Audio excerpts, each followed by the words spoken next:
Namaste, my friends, and welcome back to the Pi podcast. What sort of questions are going to come up? You'll be having variety and range of questions. Okay, well, what are the key ideas of that? People that can speak multiple languages, and I aspire to be one of those people one day. Am I right, really shiny? We like to steal things. I like to steal words. Sorry, yeah. We have words from all over. We have words from all over the world. Don't worry.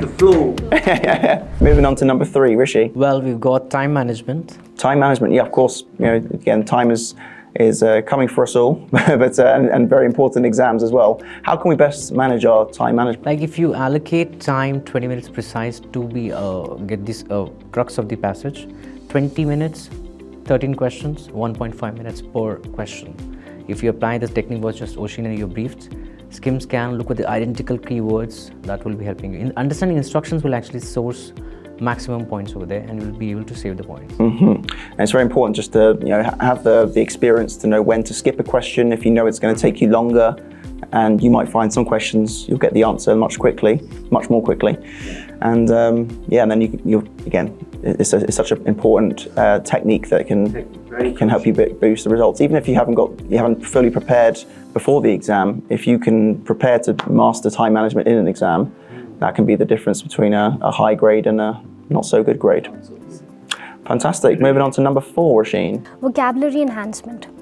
Vocabulary enhancement, I mean, that's important for all walks of life. No matter what language you speak, vocabulary is important. How can we enhance our vocabulary? You must read. Read as in, first it is important to identify which type of test I'm going to sit for. So if it is the academic version of it, the student should expect tough words of vocabulary along with some paraphrasals in the passage. Whereas when it comes to the general training test, the passages are given in a way that there are not very difficult words of vocabulary, because the purpose of GT and academic test is different, right?